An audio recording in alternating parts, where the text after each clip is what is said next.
Assalamualaikum. Bertemu lagi dengan aku, Amara Amanatun Hasanah. Gimana nih kabar kalian? Semoga baik-baik aja ya. Kali ini kita akan membahas mata kuliah ibadah, akhlak, dan muamalah. Tapi sebelum itu, like, komen, dan subscribe ya teman-teman, supaya kita lebih dekat. Cus, sekarang kita langsung lanjut saja ke materinya yang pertama, yaitu pengertian ibadah.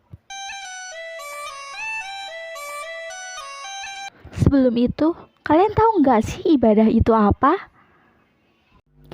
Jadi, kata ibadah berasal dari bahasa Arab, yaitu ibadatan, yang bisa diartikan taat, tunduk, patuh, hina, dan pengabdian.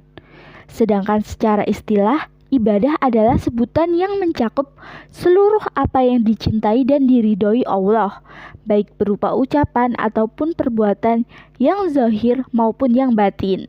Dari dua definisi tersebut, maka dapat dipahami bahwa ibadah adalah mendekatkan diri kepada Allah dengan melaksanakan segala perintahnya dan menjauhi segala larangannya, serta mengamalkan apa saja yang diperkenankan olehnya. Menurut Himpunan Putusan Majelis Tajrih 278. Sedangkan ibadah menurut ulama fikih adalah apa yang dikerjakan untuk mendapatkan keridhaan Allah dan mengharapkan pahalanya di akhirat. Yuk kita lanjut ke materi yang kedua, yaitu hakikat ibadah.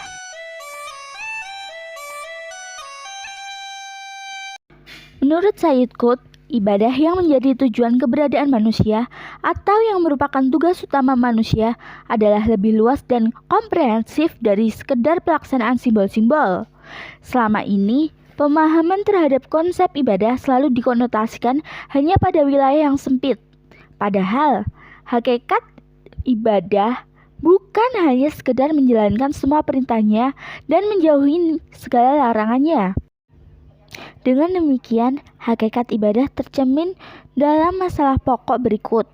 Yang pertama, mengokohkan konsep penghambaan kepada Allah di dalam diri, yakni mengokohkan perasaan bahwa di sana ada hamba dan ada Rob atau Tuhan, ada hamba yang beribadah dan ada Rob yang disembah. Selain itu, tidak ada penghambaan apapun. Di sana tiada hal lain kecuali situasi dan pernyataan itu.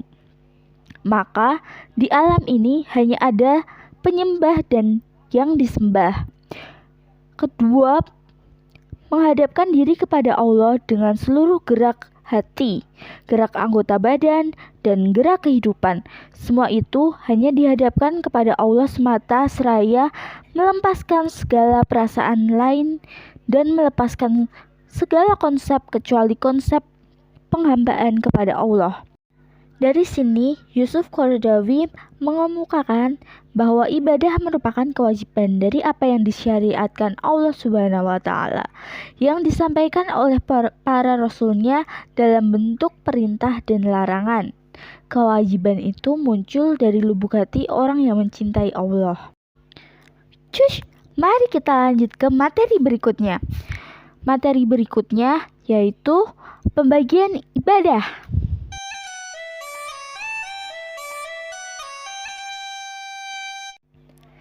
Ibadah terbagi ke dalam dua bagian, yaitu ibadah madhoh atau ibadah khusus dan ibadah ghairi madhoh atau ibadah umum.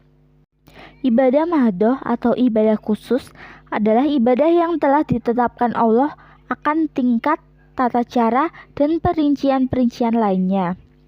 Ibadah khusus ini sudah tercantum jelas di dalam Al-Quran dan Sunnah. Adapun jenis ibadah yang termaksud madhoh adalah taharah, wudhu, tayamum, mandi besar, sholat, zakat, puasa, haji, dan umroh. Sedangkan ibadah ghairu madhoh atau ibadah umum adalah segala perbuatan baik yang dilakukan dengan niat semata-mata hanya untuk mengharap ridha Allah Subhanahu wa Ta'ala.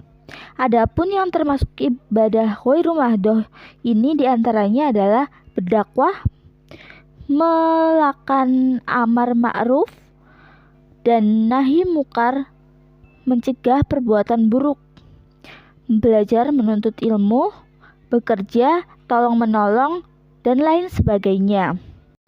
Oke, lanjut. Sekarang kita ke materi berikutnya ya, yaitu prinsip ibadah. Mengutip A. Azhar Bashir, Syakir Jamaluddin menjelaskan 6 pedoman dalam beribadah. Pedoman beribadah ini prinsip yang bersifat final. Maksudnya tidak bisa ditawar-tawar lagi. Adapun ke-6 prinsip dalam beribadah tersebut adalah: yang pertama, hanya menyembah kepada Allah. Yang kedua, tanpa perantara. Yang ketiga, harus ikhlas. Yang keempat, harus sesuai dengan tuntunan. Yang kelima,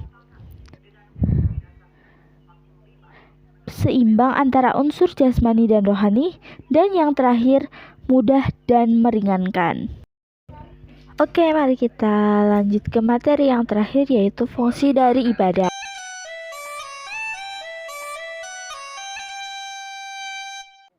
Ibadah yang telah ditetapkan oleh Allah tentu memiliki fungsi yang penting bagi manusia. Fungsi ibadah ini sudah pasti memberi dampak positif bagi yang menjalankan ibadah tersebut. Secara umum, fungsi ibadah dapat dibagi ke dalam 4 bagian. Yang pertama, untuk menumbuhkan kesadaran pada diri manusia bahwa ia sebagai manusia diciptakan oleh Allah khusus untuk beribadah kepada dirinya. Hal ini ditegaskan oleh Allah dalam Quran Surat Az-Zariyat ayat 56. Yang kedua, mewujudkan hubungan antara hamba dengan Tuhannya. Mewujudkan hubungan antara manusia dengan Tuhannya dapat dilakukan melalui muqarabah dan khudlu.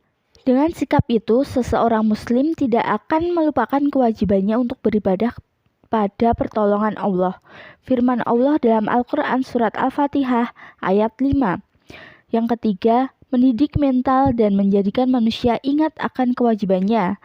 Dengan memiliki sikap ini, setiap manusia akan memiliki kesadaran bahwa ia adalah anggota masyarakat yang mempunyai hak dan kewajiban untuk menerima dan memberi nasihat. Firman Allah dalam Quran Surat Al-Ashr ayat 3. Yang keempat, melatih diri untuk disiplin. Jika dicermati, setiap ibadah yang Allah perintahkan menuntut pelaku ibadah untuk disiplin. Misalnya, dalam pelaksanaan sholat, waktu mulai dari tata cara wudhu, rukun, dan ketentuan waktu pelaksanaan sholatnya. Begitu pula dengan puasa. Puasa bukan hanya melatih kita untuk disiplin dalam mengatur pola makan. Akan tetapi, jauh daripada itu, puasa dapat memberikan kesadaran untuk bisa ikut merasakan beban penderitaan orang lain yang kekurangan makanan.